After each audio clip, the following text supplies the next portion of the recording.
Okay, let's get this show on the road. And that was Jen Hayes kicking the show off. She didn't even know she was. I don't have to say anything, so you know what's up. I'm DJ Redcap, but first things first, I guess we have to talk about a serious matter that happened.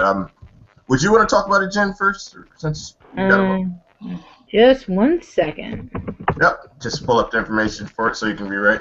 I'm guessing a lot of you have already heard about this, but if you haven't, because it did pop up to me, I learned about it before the show, so. All right, I've got it.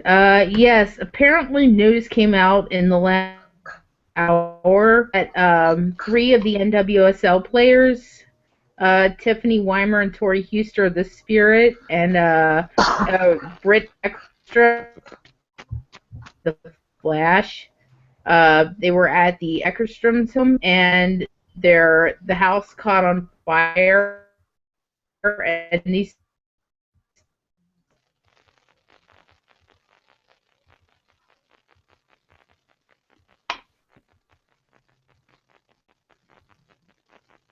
got out safe, but these players in the NWS of money, lost everything. So we have tweeted a link out where you can donate to help them out. So if anything you can give would be great. I'm sure would be great appreciated by these players. So hate to start it on, but just wanted to get the word out to everybody. Yeah, that's a shame. So, I mean, check our Twitter at www.wosoffthepost, and you can get a link to that story if you want to read about it, and you can help them out and send any money their way. All right, on a brighter note, we're giving away something free again. You always love when we do that. I remember last year we gave away 2 jerseys, and then everyone started to follow us, so I see how this goes. Well, this time we're giving something free away again, and it's a scarf, but this is how you have to enter. To win this scarf, an NWSL scarf of your favorite team, you have to tweet us a picture or send us a picture on Facebook of you wearing some of your favorite NWSL gear. I don't even care if you print out a picture and tape a picture of your favorite team's logo on your shirt. That would be creative and pretty cool. I saw that. That looks nice, Luke. That's Ali Long's boot. Yeah. See, now you won't win something like that, but I mean, you'll get a scarf. he's just teasing you and being mean at this point. So all you have to do is send something cool. Like if you show something like some I don't know, something cool you got from a game, or just like I said, shirt or something you've been making you wear to game signs. Send that to us. We will vote on it and decide who we thought was the coolest, and then we will give you a free scarf before the beginning of the season, or probably like first or second game, depending on how the shipping goes. Other than that, I think that's everything that we need, unless we can see how everyone's doing, and then we can start the show. How have you been doing, Jake? Doing good. A little jury out here. Oh, I thought You're cutting in and out, DJ. That's fine. Hey, he heard me. I think he's good. He's good. Go on, Jake. What are you saying? It's just raining? Just a little jury out here. Taking care of some spring cleaning. I think we lost DJ. Yeah, he's here. No, I'm still here. Yep, I'm still here. But yeah, just still waiting on that baby. My wife's due on Friday. Hopefully everything will be good. Yep, looking forward to it. All right, Jen Hayes, can you hear me actually? Y'all cutting in and out. I can barely hear you. All right, what have you been up to, Jen? Hopefully I cut back in pretty soon. Can anyone else hear me, Luke? I can hear you fine. I can hear everybody, actually. Okay. Yeah, Jen, because I think you're the only person who probably can't hear me at the moment. Luke, how have you been doing lately? I've been doing okay. I'm kind of excited for the season to start. We're getting sort of teased by the national team playing, so I'm just really ready to go and see some soccer. That's how I'm doing. And my English team, West Ham, are doing excellently this season, so I'm happy about that. Everything's just working out for you, I guess it sounds like. I wouldn't know how that feels, being in 6th place and drawing to West Ham at home today, so I wouldn't understand how it feels to have a good season. Other than that, if you want to say anything to us, use the hashtag WoSoTalk or even PTFC Talk, since this is a Portland Thorns Football Club talk. Let's jump right into it, shall we, guys? I guess the first thing we're going to talk about is that supporter group. What is the name of this supporter group? I'm going to act stupid and let Luke do all of this. So I think probably everybody who follows women's soccer knows that it's the Rose City Riveters. There may I think we lost Jen for a second. There may still be one or two like small splinter supporters groups. I know there were to begin with. I don't know if they continue to have a presence, but basically it's the Riveters, and the website is byanyothername.org, and it's it's an incredibly well organized, active, creative group. They do the most incredible things. I feel a little bit of a fraud, DJ, because I'm sitting here in Long Beach, and those guys are up in Portland doing all the work, and I just show up and take part. I'm like, yeah, I'm here. And they're making incredible tifos and organizing the music and organizing chants and songs. They organize groups to go to away games. They're incredible. I take my hat off to them all the time. So my question, Luke, is what makes this supporter group different from some of the other ones in the NWSL? How do they stand out? I talk to people in other supporters groups, and you can't say that the Riveters are more passionate or more knowledgeable. There are tons of passionate, knowledgeable fans. I think it's just that we have the volume of people, the sort of critical mass of people in one place. There's such a soccer culture in Portland that they're really intense. They can count on thousands and thousands of people to stand the entire game, to sing the entire game. These incredible capos leading them in songs and chants. And I don't know if you guys have ever been to a Thorns game or a Timbers game, but I've never been to a Timbers game. No. The Thorns game is, it's just a really fun time. It's a great atmosphere. So I've been to a few away games, and I have yet to see anything like that atmosphere be recreated, honestly. All right. Thank you for informing us on how things are, because that's one thing I guess I'm going to want to learn from each supporter group this year is what makes them different and stand out. Yep. DJ, can I ask a question real quick? Go for it, Jake. That's what this is for, a learning experience. Eh? Yeah. Look, I know we talked about this before the show, but I think it's kind of interesting to discuss on how people choose their team. Mm-hmm. With you being in Long Beach, I'm actually a Thorns fan as well, but I'm out here in Ohio. I married into a family with a couple season ticket holders. Haven't made it out to a game, but they took me to a Timbers game last year, so at least I've been to the stadium and kind of can understand a little bit of the atmosphere and culture. So, how did you become a Thorn fan, being so far away? I think it was first that I had friends who moved to Portland from the Bay Area a number of years ago, so I went up and visited them and just really dug the city. It's just a fun, cool place to be. Very fun drinking, eating, hanging out culture. Mm-hmm. Then I went to the stadium, saw a couple of national team games, and really thought it was, the stadium is right in the city center. You can walk there, or you can take public transit there. You don't have to drive, and it's just a wonderful place. And then they created the new league, and they had a Portland team there, and they happened to put a couple of my favorite players on the team, and that was it. That was a done deal. I signed up for season tickets, season 1, and I've had them ever since. Nice. And Jen, do you have any questions, or are you all set now? No, I'm all set. Sorry about that. I was having internet issues. It's good. I've had many issues with it, so I'm used to it. All right, then I guess we can jump into the part that we know most, about the team and stuff. Thorn a bit last year, they were 6th in the league. And they had a real weird, if you looked at how their season went, it was like they went through these pockets of just bad stretches. Like week 5 through 7, 3-game losing streak. Then weeks 11 through 13, 3-game losing streak. Then in the year with 3 losses out of and 1 draw in the last Final 4. So it's just like pockets of just horrible that kind of ruined it for them. What we're going to talk about is new signings, coaches, and changes, and rookies and stuff brought to the club, and how we see the impact of that. So we'll start with Jake first. Yeah, so it seemed like 2015 was a year where they really bet on experienced players. I don't believe they took anyone in the draft, and they brought in a bunch of experienced players like McCall Zerboni, and they brought back Kat Williamson, and they brought in Jody Taylor from Washington, and it seemed like they're really banking on this group of experienced players to kind of lift them to the playoffs, and hope that Jody Taylor and Alex Morgan could really build a partnership up top. But with those experienced players, a lot of them were called away to World Cup duty, and that really tested the depth of the team. And it seemed like they didn't really have a consistent identity because of that.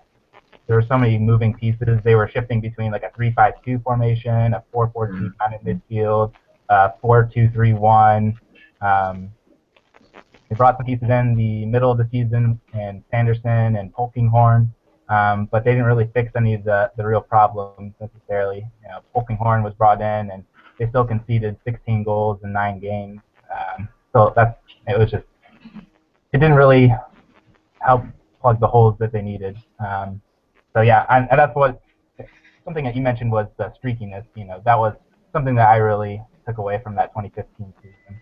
So it seems like it's a case where they're looking to rebuild and rebuild quickly. Luke before the show mentioned that it's almost an entirely different team. 11 players have been shipped out, and they've brought in a bunch of new players. Number 1 draft pick in Emily Sonnet. They brought in Dagny Bringner's daughter. I can't say her name, but that is Nadia Nadim, Catherine Reynolds, Adriana Franch, Lindsay Horan, Megan Klingenberg, and potentially even Amandine Henry, who hasn't been officially unveiled, but it seems like all the signs are pointing towards her coming in the summertime. So, it seems like they identified pieces that they wanted. New coach and Mark Parsons came in.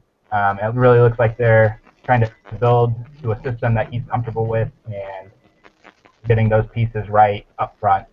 So that's what I've seen in this offseason so far. Yep. Jen Hayes?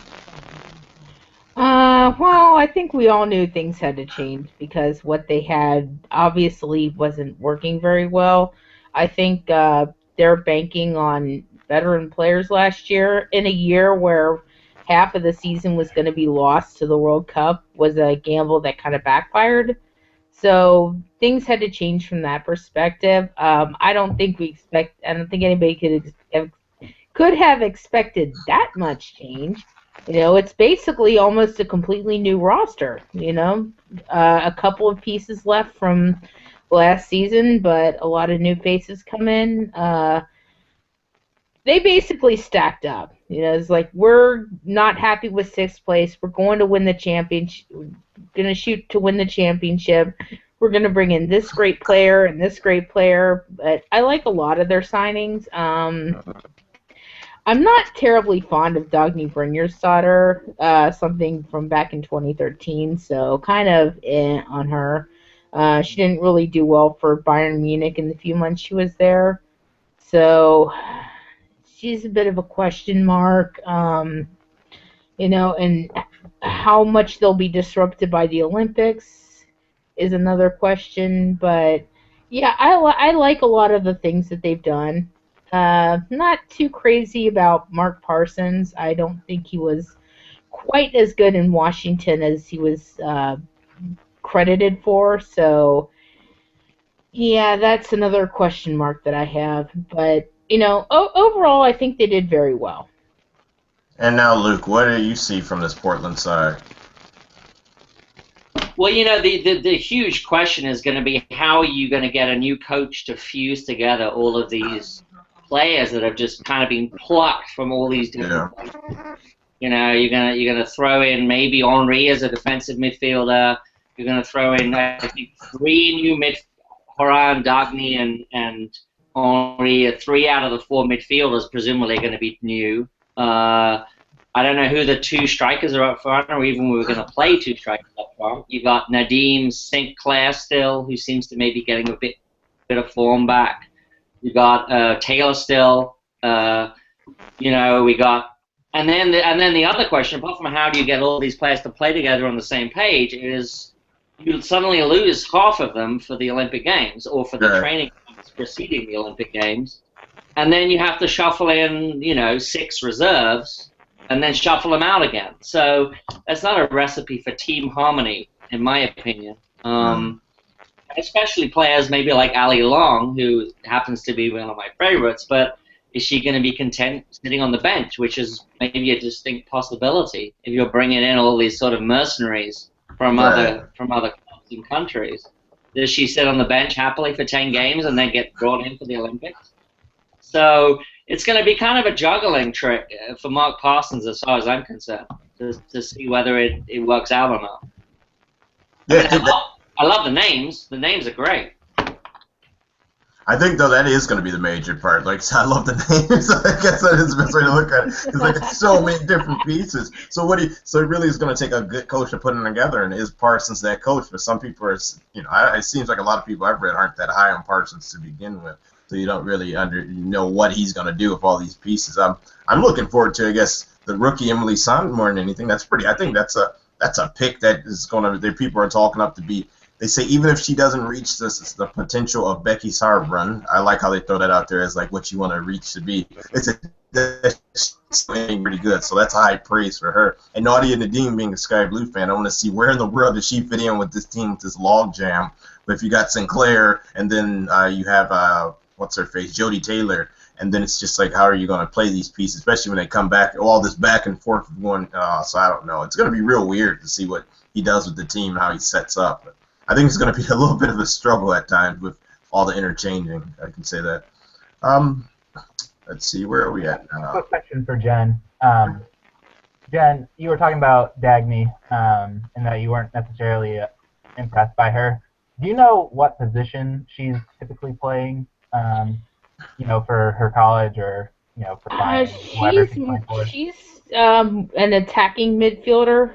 Plays in the attack, so yeah, if she does well centrally, or is she central, yeah, she would play the same position as an Allie Long or any of the other quintessential number 10s.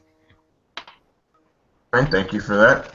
Now we're going to talk about a player or players we're looking for from Portland to stand out to us, or we think are going to stand out this season. Let's start with you first, Luke. Which player are you looking most forward to that you think is going to have a good year? It's funny. I was going to say with some hope Dagny, and then Jen came in and said she doesn't like it. Kind of makes me laugh. I've also heard a label as a box-to-box midfielder. I'm never entirely sure what that means, but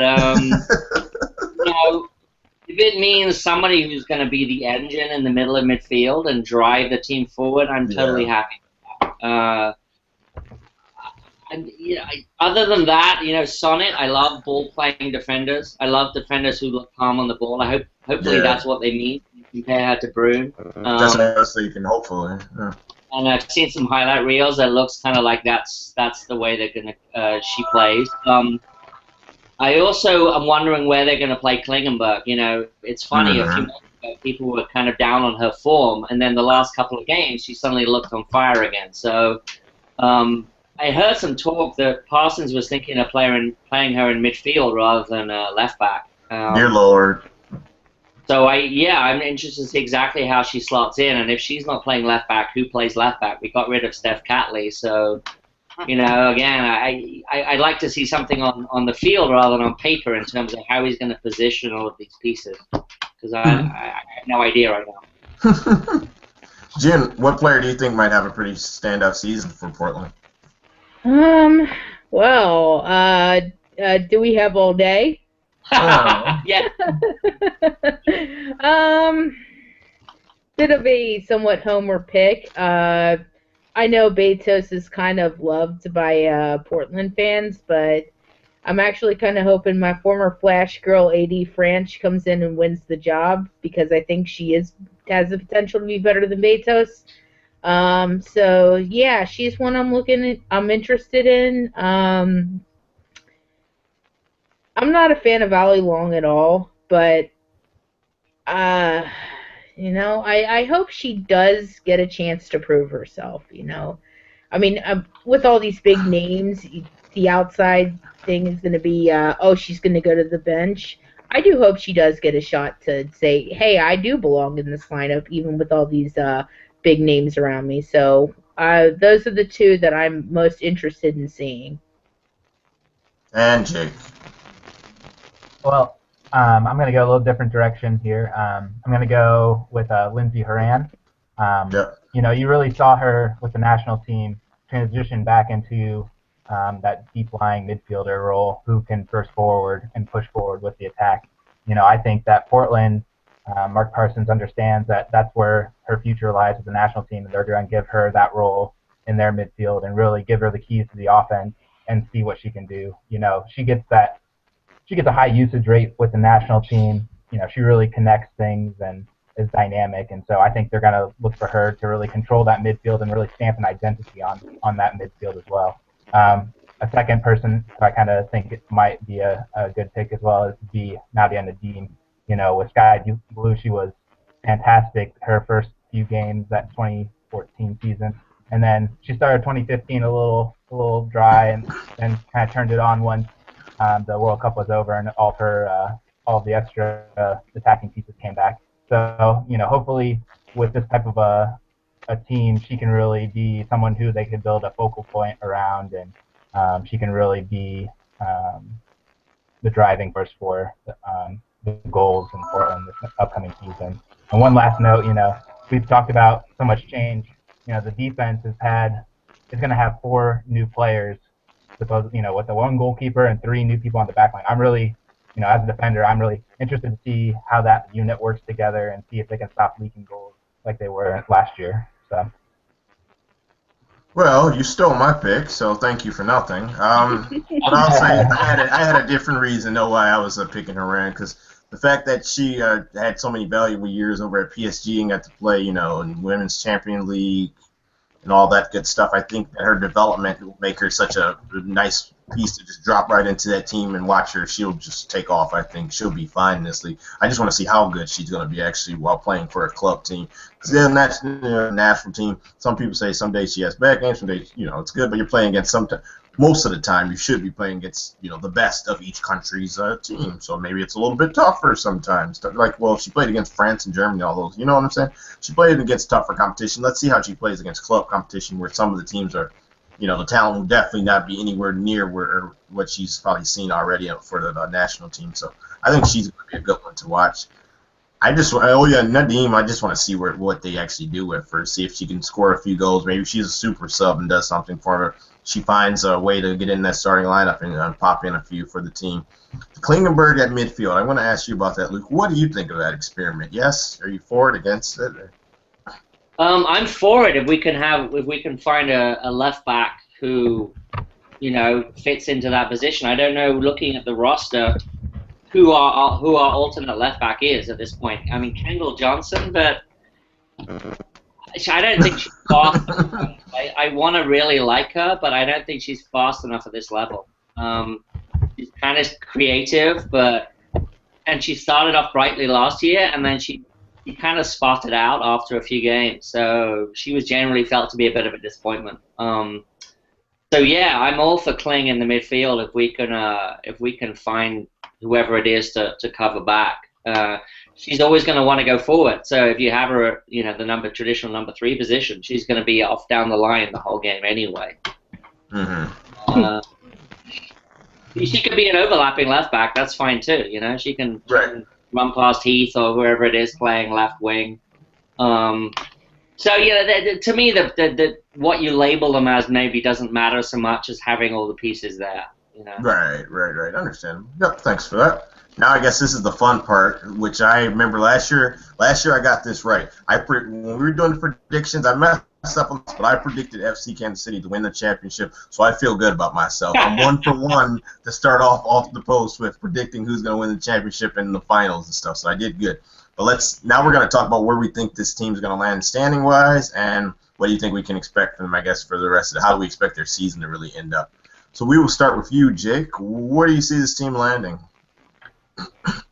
Well, I personally, just to go back to the Kling in midfield debate, I personally do not like that at all. I think that her play from the wing-back position is very aggressive anyway.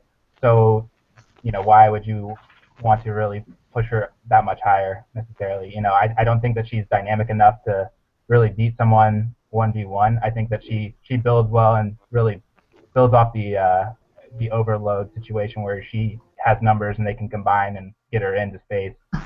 I think that personally, I think they might try to put someone like Dagny on the right wing and play her inverted and then let Kling overlap all day.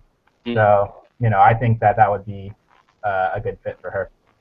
Going into, you know, how we think the team will perform, you know, I kind of foresee them as, it depends, I guess, on how many playoff spots are we talking here, you know. If the league stays at, you know, 4 spots, I see them kind of as a bubble team, depending on how quickly they can gel as a unit. They start the season off with 4 games on the road out of 5 after the home game against Orlando. You know, last season on the road they were abysmal. So if they can stop the rot on the road, then they'll be. I think they'll be okay. If the league expands to 6 teams, I think they'll be very comfortable in getting in. Yeah. You know, that is kind of how MLS does it with their conferences. They have 2 teams that have a bye, and then 3 through 6 play in game, I guess, and then they go from there. So, you know, if the league stays at 4, I still think they're a 3 or a 4 seed. I think that Seattle and Chicago are a little bit more stable with their lineups, and I think they have a little bit more depth that can fill the holes when people are away on national team duty.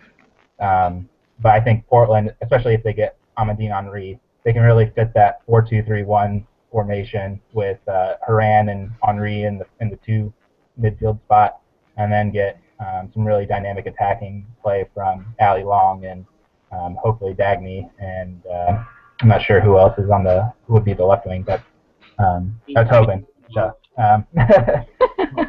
so, you know, those are great attacking players, and then, you know, Nadia Dean, she thrived in a 4-2-3-1 last season, so I think Mark Parsons is the type of person who would make that a very solid unit. So, yeah, 3 or 4 seed, not necessarily back in the Supporter Shield or the NWSL equivalent of that, but. And all the Portland fans and his family now hates him. Jen, where do you see the team going, Jen? Oh, well, I think the X factor is going to be Mark Parsons. You know, I haven't been completely high on him as far as tactics go. I think he's a great motivator and great at getting players to want to play for him. But the key, I think, for him will be getting them to actually gel as a unit. If he can do that, I see them as a top 2 team with all the talent. If he can't, I could actually see them finishing 5th and missing out on the playoffs, assuming we have a 4-team playoff again. So I'm going to go somewhere in the middle and say they finish 4th. Sounds good. And Luke? Yeah, I mean, it's hard to disagree with that. As Jen said, I think earlier on, you know, they kind of bet the farm on with all this talent coming in. It's going to be a huge shock, I think, if they don't make it into the playoffs in the top 4. I think the fans will be very upset, and I think the club will be upset. So I'm just gonna go along with those expectations and say they'll come in 2nd or 3rd. You know, the difficulty always with focusing on one of the teams is that you are sort of ignoring what all the other teams are doing. Exactly, I was about to say that. Yep. You know, Seattle has barely changed their team at all, and they've been playing together for now. This will be the 4th year, so they're always going to be the team to beat. Kansas City have taken a few hits, so I don't know if they slip back a bit this year or not. There've been some changes with the other teams, but I do agree that Seattle and Chicago will be the teams to beat. And as I said earlier, the Thorns are going to lose a bunch of players for the Olympics. Hopefully that'll be limited. But I'm going to go with third place. All right. Hey, DJ, also on that Seattle thing, you know, the NWSL schedulers didn't do the Thorns a favor by giving them 4 games versus the rain during the regular season. So, you know, the unbalanced schedule kind of bites them, particularly harder than some of the other teams. Yeah, yeah. That'll kind of mess with their final positioning, I think. Well, NWSL was all about rivalries this year, so I'm guessing you hurt Portland by doing that. Thanks a lot. You know what? And Jake redeems himself and his Portland family for a second.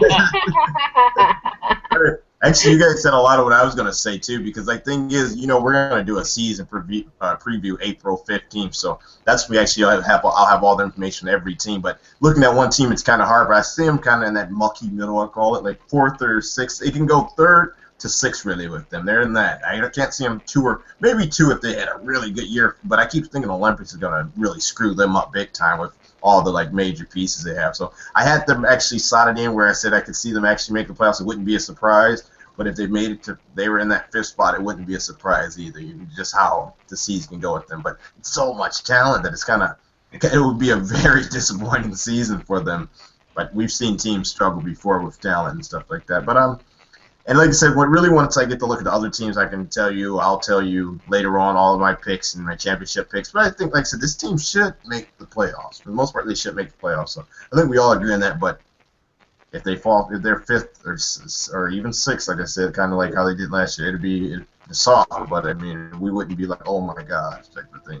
It's real weird in WSL. You just don't ever know how what teams are really going to come perform. Like Chicago performed so well last year, and I mean, some people I guess may have been waiting for it, but I was kind of like, whoa, they put it all together finally. Good year. So, Luke, do you have any final words actually to wrap this up? I guess a couple of things. First, as Jake said earlier, we're still not 100% on Henri. I mean, we're assuming that Henri is coming, and I noticed that none of us mentioned her as a player to watch, maybe for that reason. Mm-hmm. I mean, if she's in the team, I'm very excited to see what she can do. And that'll be a big draw for me, I think. And then secondly, I believe the roster is still only at 17 players right now. Right, yep. So we have a couple more players to add, or 3 maybe. And if I'm not wrong, I believe Merritt Paulson hinted at another foreign signing, or maybe that was I can't remember anyway. So I think there maybe is still some pieces to add to the Thorns, crazy puzzle of the team. Yeah. Yep, and I agree with that. And I think that's how it is with a couple of these teams. Since we're doing our spotlight, we have to do it this early to get them all in before the season. Yeah. There's still a few pieces that are going to pop in that could really change the tide, but if they get a few more really good pieces, they're definitely a 2nd or 3rd seed. And then we can start talking about playoffs, how far they'll go, and championship type stuff. But we'll wait on that. We'll have the time to do that. Luke, final words on just anything and that you want to say, just because this is your time to shine. Well, I'm not going to the game, but the return of Alex Morgan to Providence on the first game of the season is going to be exciting. The word on the street is that the Portland fans are not going to necessarily be the most welcoming. Ooh, I'm watching that game. I heard that as well.